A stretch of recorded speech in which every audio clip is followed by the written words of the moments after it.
The Crown is filled to the brim with historical facts and thoughtful production values, but there are likely some things you missed. The Netflix hit has been a major success for 4 seasons. Now that 4th season is out, let's take a look at the subtle details throughout the series' history you may not know about. Season 3 delves further into the history of Prince Charles, one of the key moments being his investiture, formally acknowledging his title as Prince of Wales. This is an excellent example of the TV show committing to historical accuracy, as the scene was filmed in the same location that the event took place. The investiture ceremony took place at Caernarfon Castle in Wales. On the day, the Prince of Wales gave a speech in both English and Welsh.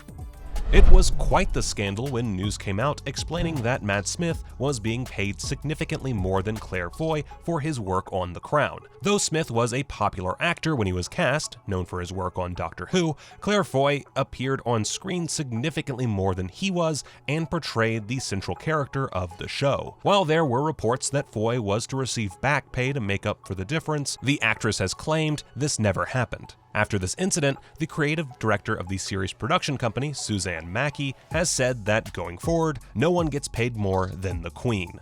Evidently, they honored this statement, as Olivia Colman has been paid more than her counterpart, Tobias Menzies, for her portrayal of the Queen. Thanks to some familial connections, actress Helena Bonham Carter actually met Princess Margaret, at Windsor Castle no less. Bonham Carter has said that when she met the royal, they had a bit of an awkward interaction. According to the actress, the princess said, "You are getting better, aren't you?" which she believed to be a reference to her acting. While this isn't the best comment for an actor to hear, the actress certainly gives a stellar performance as the princess throughout seasons 3 and 4.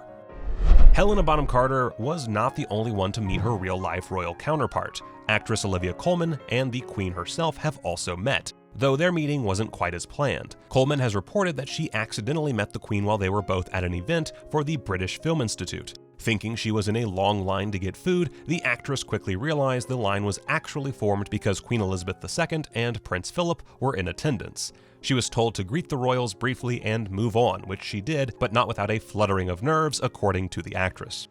The actress playing Queen Elizabeth II not only graced the screen with her regal clothing and manner, but she also wore a corset beneath it all while doing so during the first season of the show. Claire Foy had recently given birth and was feeding a 4-month-old when The Crown began filming.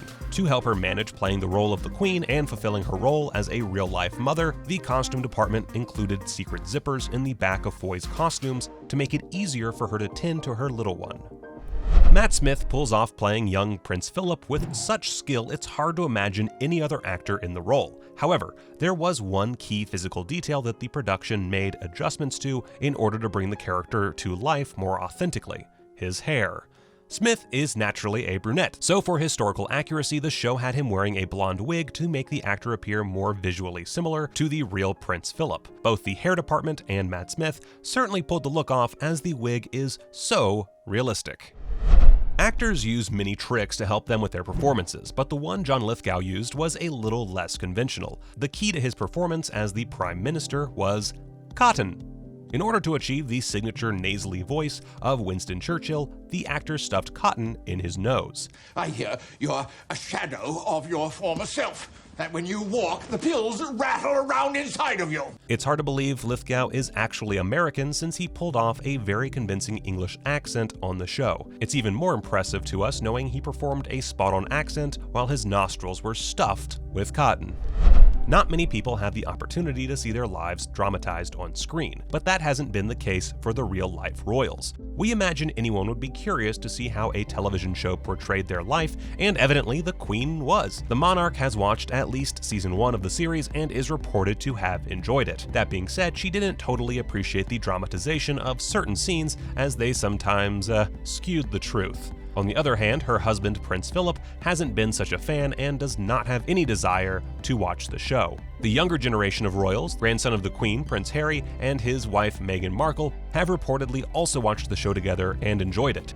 The Duke and Duchess of Sussex began a production company and have signed a major deal with Netflix. The reports suggest that the royal couple made a demand to the streaming service regarding The Crown. Their request from the young royals was that the popular series end its run before getting to the royal drama surrounding the two of them and their family, which has been subject to much scrutiny as of late. Creator Peter Morgan has confirmed that the hit series would end before telling the more recent royal family stories to ensure that the show doesn't become journalistic.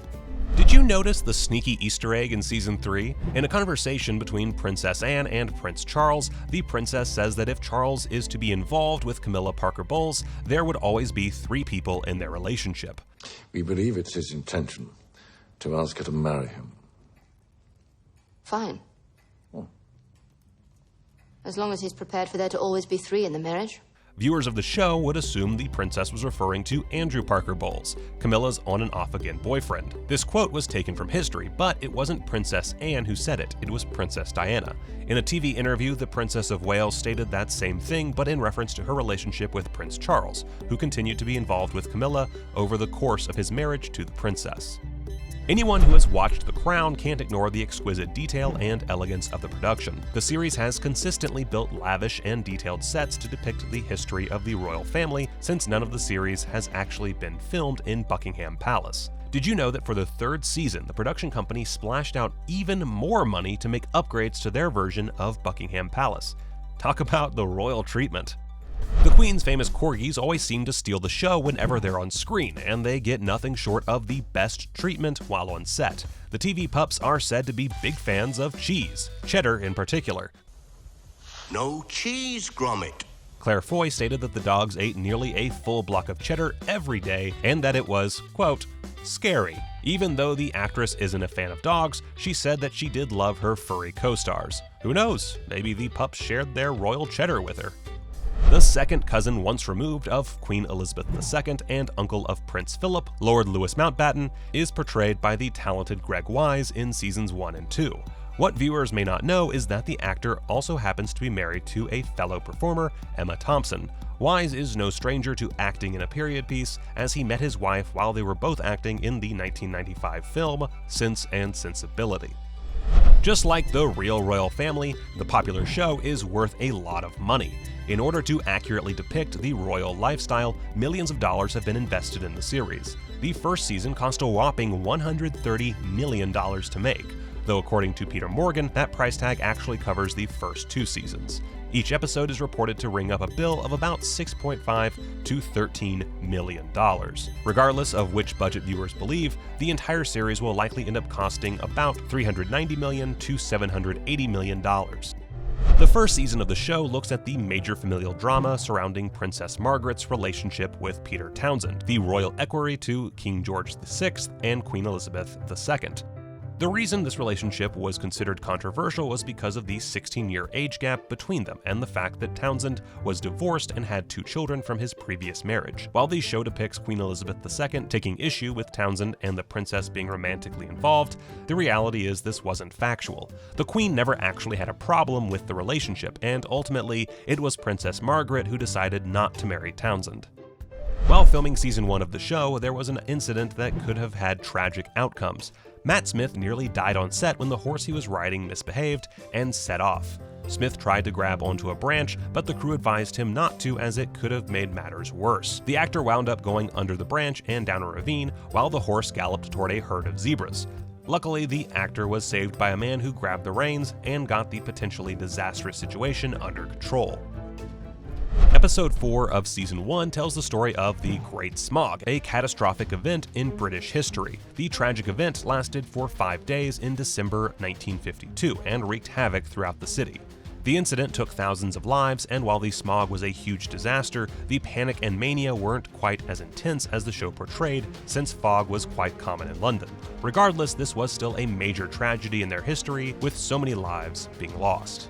In Season 3, audiences were shown a bit of royal inception as the royal family allows the BBC to come into their home to film a documentary about the family that would be broadcast to the public. The hope was that the film would humanize the royals and shed a light on what went on behind the scenes. While this story is true and a documentary was made, the show strayed away from the facts a bit. In The Crown, the idea to do the documentary comes from Prince Philip, but in actuality, it was Lord Brabourne who devised the plan. The documentary was shot over the course of 75 days in 172 locations. It was released in 1969 to huge success, reaching 40 million viewers from around the world. People may wonder why we haven't heard much about the famous documentary, and there is a good reason for that. In 1970, the film was locked away in the royal archives at Buckingham Palace so that the whole thing could never be viewed again. Another Season 3 episode shares the story of the Aberfan disaster, a tragedy that struck the small Welsh village in 1966. After a colliery spoil tip collapsed, well over 100 lives were lost, with many of them being children. The Crown depicts Queen Elizabeth II visiting Aberfan 8 days after the incident and dabbing away fake tears as she speaks to the villagers. According to witnesses and Sir William Heseltine, who was one of the Queen's private secretaries, there is no validity to this detail. Reports have concluded that she was visibly overcome with emotion and shed real tears during her visit. The Queen has stated that waiting so long to go to Aberfan was her deepest regret, but she remained dedicated to the village throughout her life. The monarch has returned to the Welsh village many times throughout her life since the tragedy. The series has consistently included major events, especially the dramatic ones, so it comes as quite a surprise that one of the most dramatic and notable incidents involving Princess Anne is completely skipped over in the show. In 1974, someone tried to kidnap the princess very near the gates to Buckingham Palace. The kidnapper, Ian Ball, was armed and had shot at the car. Ball got so far as the door of the car the princess was in, and the two had a short discussion. The kidnapper tried to grab the royal, but fortunately, the princess managed to escape. It was later discovered that the man who attempted to kidnap the royal was planning to ask the Queen for nearly $4 million as a ransom. Ian Ball was sentenced to life at a psychiatric hospital following trial. The story seems too wild to be true, so it's a bit of a mystery as to why the show chose to skip over this very dramatic piece of royal history. Known for extremely detailed and elegant production design, The Crown took no shortcuts when it came to bringing the equally elegant history of the royal family to life. The first episode of Season 1 depicts the royal wedding of Queen Elizabeth II and Prince Philip with elaborate detail. The dress Claire Foy wears for the wedding is almost an exact replica of the real dress the Queen wore. The costume used in the show took an impressive 7 weeks and $37,000 to create. The show definitely didn't take any shortcuts, considering the dress was only used for one episode of the series. John Lithgow gives a thoughtful and impressive performance as Winston Churchill, using his cotton trick to nail the right voice. What audiences likely didn't notice was the difference in the size of the sets that Lithgow appeared in. The actor that portrayed the Prime Minister is actually very tall, measuring a remarkable 6'4". Whereas the real Churchill was only 5'6". To accommodate his height, the scale of the sets was increased to make the depiction of the height of the former Prime Minister more accurate. Just when we thought the sets of the show couldn't get any grander, Lithgow came along to raise the bar, quite literally.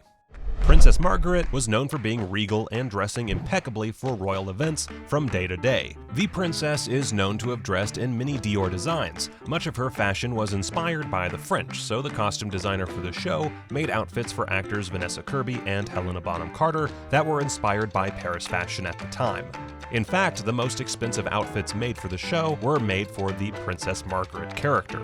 Designer Amy Roberts has also said that she somewhat color-coded the royal sisters, Princess Margaret and Queen Elizabeth II, dressing the younger in bold and edgy color and the Queen in gentle pastels. Contrary to the elegant way Princess Margaret is always dressed, scenes from the show that follow the Queen within the castle and going day to day have her dressed in quite simple, subdued clothing. The choice was on purpose, as the costume designer for Season 1 of the series, Michelle Clapton, said she believes that if Queen Elizabeth II weren't a royal, she would have been a country wife. The way the Queen is dressed when not attending to official royal duties is reflective of this idea. The costumes used in the show are a combination of new pieces created for the production and actual vintage items that were sourced by the design team. Many of the pieces used in the show had to be built, as vintage pieces that would suit the royal fashion are difficult to find.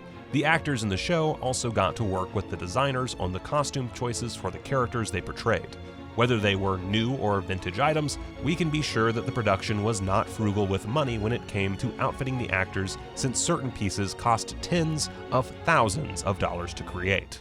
With such a major production, there are loads of details from sets to accents to costumes and behind-the-scenes stories. Even though the show hasn't remained totally true to history, the specificity the creators put into the show is remarkable. How many of these details did you know about? Let us know in the comments section below. Be sure to give us a like if you enjoyed learning these facts you may have missed, and be sure to subscribe for more content.